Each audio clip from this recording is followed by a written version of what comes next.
Oh, my jazz is still playing. Sorry. Okay, what's up? 13 love, 13 wisdom, 13 knowledge, 13 respect. I trying to think of where I want to begin. Today is, well, it's 12/22, so technically it's the 24th. But yesterday was the beginning of the new moon cycle, and as we know, the new moon is a great time to begin any new projects. And I just want to share my goals for the new moon. And most of them are things I'm already working on, but things I want to get better at. Um, Sticking to my vegan diet. I'm in college right now, freshman year, and I can't tell you how complicated it is to be a vegan right now. I couldn't. I've been a vegetarian for about a year. Well, a year and like 2 months. And I became a vegan because I did research on why um, blacks, especially, ooh, I just used the word blacks. That word traps me. That word, I didn't realize how ingrained that word was. African American, well, melanated people is such a better way to say it. Blacks is something that's just a word that people throw around to just describe like a huge amount of people. That word's just too broad. Um,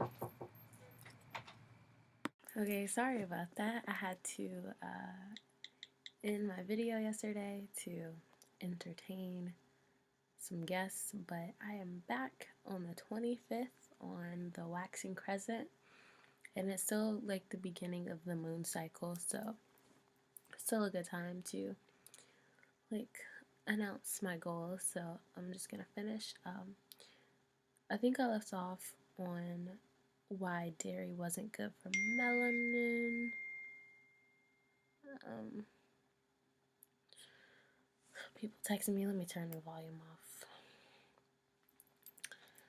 Basically, it's because we already produce enough vitamin C, and that gets synthesized in the skin, and calcium, which is derived from dairy, sort of enhances your vitamin C production. At least this is the way I understand it, but definitely go do your research. Um, and so, like, melanated people we don't need dairy. And I read that by age 5, 80% of highly melanated people are lactose intolerant. So that was interesting. Um, anyway, I feel like I've just been on this journey that has led me to significant like spiritual breakthroughs. Um, I've just been immersed in this TLC community for real, for real. And it's like beautiful, like I love it. And one thing I noticed was that all the things that I've learned from like my teachers have been things that I've sort of innately known, but just haven't been like brought out until now. Like I watch a lot of videos, especially the 13th Son. I love his videos, like, and like one day, like literally the day before I watched one of his videos, I was looking at myself, and I was making a video of myself just like talking, like just letting stuff out, and I was like, look at this glow I have on my forehead, like this. I was like, my third eye is illuminated as shit, and the next day, literally, the next day I watched the video, and he showed a picture, and he was like, "Look at this. Look at my phone screen, by the way. Ooh, it's so nice. I love it." But he showed a picture, and he was like, "You see this picture? This person's has a highlight. I think it was someone in his family, and it was like here and here." And he was like, "That's that pyramid in their face." And the whole day I was watching like videos on like being in your pyramid. So it was just like a huge connection. I was like, wow, I literally was just talking about how like this part is illuminated. And I didn't even think about these two, because these two I feel like are always illuminated. But I've been looking at people's faces, and like it's rare to see this like glow literally like here and here. Like there was a girl in my class today. She was the only other girl in the class that I saw had this like pyramid on her face. I was like, oh girl. And it's not necessarily like you have to be part of the TLC community to like to have the same type of spiritual advancements. Like you can just practice any spirituality, but you definitely have to be spiritually intact. A lot of people aren't. But anyway, new moon stuff. So I'm going to be detoxing from TV, which I really have been doing. Like I don't watch TV for real. But I don't want to watch TV. I don't really want to be on the internet. I don't want to be on Instagram. Instagram's a distraction, but it's fun at the same time. Twitter is like where I get a lot of like inspiration sort of from there. But yeah, I'm gonna cut that out, but I'm not as worried about cutting that out. Also going to, since I've been a vegan, I've been like 100 times more health conscious, and I plan on like trying to cut back, even though I have been cutting back as much as possible on GMOs and gluten. That shit just bothers me how prevalent GMOs and gluten and MSG and like sodium and fake sugars, like how much they're in our foods and how we have to eat these foods because they're so convenient. Like I'm in school and it's hard to have food that's like vegan and tastes good. But I'm getting a blender to take back to school with me because I'm home now. But I'm getting it for the weekend. I'm getting a blender to take back to school with me, and I'm gonna start making my smoothies. So I can have those. And those will fill me up, and I'll just get fruit and stuff. Typically, like the time of day, I really don't eat before 10. The prime time, like the time you should be having your biggest meal, is between 11 and 2. 11, 11 and 2. Yeah. That's when you should have your biggest meal. I think that's when your digestive system is working at its highest capacity. But I want to talk about, like, I guess astral traveling and auras, because like these things have just been like, in meditation, I guess, and pyramids. Shoot, let's just cover it all. What I've noticed about auras lately, like for some reason I've just been wanting to examine people's auras, and I've been looking at like the colors that sort of surround their skin, definitely like their third eye point. I never find a color here, or like the color on top of their heads, and it's really interesting to interpret people's aura colors, because like typically the color I see really does describe that person, like in that moment at least. Like today, my friend, I tweeted about this, but I'm just gonna expound on it. So I was just wondering, like, I wonder what color my aura is. I know green is the color of healers, and I feel like I do have a green aura. Like, can like it might not always be strong, but I feel like it's definitely there. And I'm like in the nursing field, and I want to be a naturopathic doctor. But that's besides the point.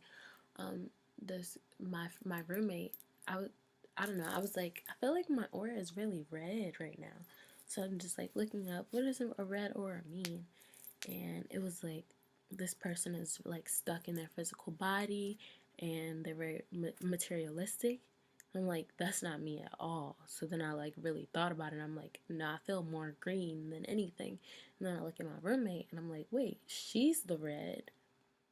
So the fact that she was like, we're like so we're pretty like we're in this box together, and I'm like she's just the only one I'm really interacting with at the time. I think her aura, like her energy field, sort of interacted with mine, and that's why I thought my aura was red, but really it was her. And at the time, she was like, she had on these heels that were just too much for today's occasion. I can't talk about this because that's mean. Oh my god. But I'm just gonna say it anyway, and just hope she never watches this. But she was just like, I mean, it's not bad. She was like looking at herself in the mirror, and like putting on jewelry and all this stuff, and like fixing jewelry and all this. You're like really like caring about what she was like look like in her appearance, and it just fit the occasion. So your aura color changes. It's not like it's a permanent color, but sometimes like I feel like certain people, at least how they interact with me, they sort of have like a constant color. Like I can say, oh, my friend like Aida with like sometimes her aura is purple. It's like either purple or orange, or like it'll be silver sometimes, or like something like that. Like I can identify typical like colors with her.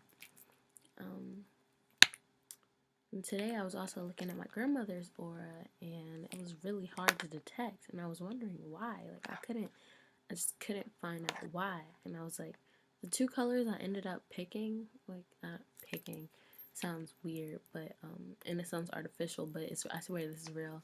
The two colors I saw in her were yellow and purple, and there would be like purple here and then like yellow here, and that was weird to me. So I just wonder why there are like lapses, or like why the colors, like you can have multiple colors at once. And she's really old. She's like 86 maybe. I don't know if age has to do with it. But yeah. Also, one cool thing, I've been reading this book I really recommend. It's called Borderlands / La Frontera, and I can't stress how synchronized things in my life are enough. Like I've been watching the 13 Sons videos, and he's always talking about the serpent, and I mean I thought it was something like I would have to like it would take a lot of time for me to like really come to realize what that meant. But reading this book for school, entering into the serpent is the name of the chapter. And you know what? I'm gonna find like just some of the things she says about the serpent. Okay, I'm just gonna read like various quotes. It says, she mediates between humans and the divine, between this reality and the reality of spirit entities.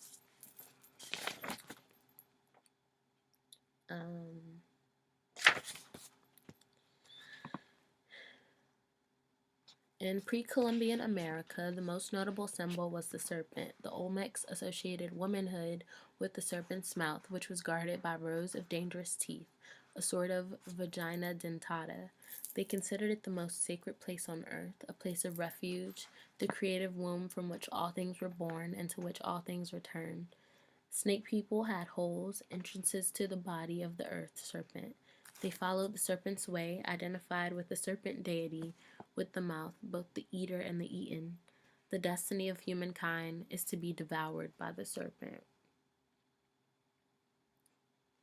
How powerful is that? First of all, the serpent is the womb which all life comes out of. Then she says the destiny of humankind is to be devoured by the serpent. So it's sort of like Big Alma Mama saying no to this 3D realm. Like, that's how it's gonna end. And we read about this, we know about this. It's just a matter of time, I suppose.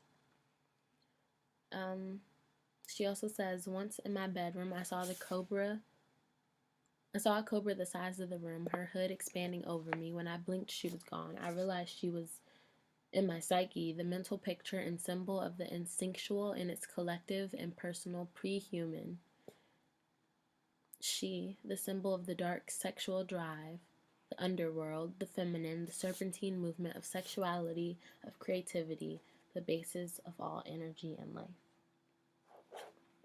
And then, like, one thing that I thought weird was she just mentioned she was, like, in this, this little town below the Texas-US/Mexican border.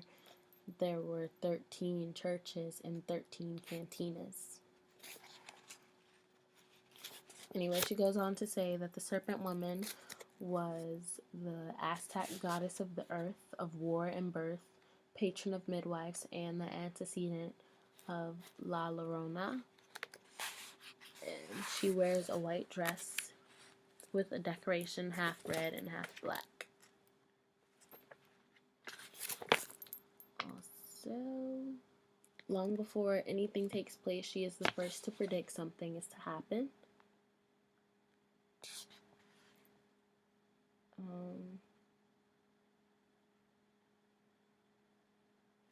Okay, this is not necessarily where I'm just gonna, like, things really stuck out to me in this.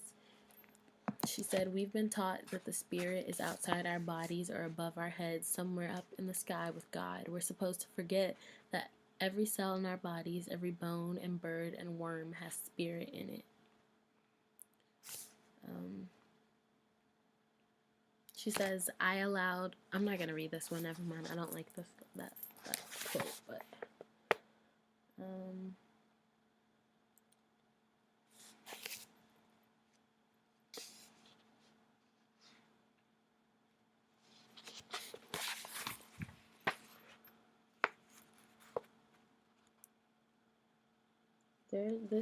this is just a book I really highly recommend.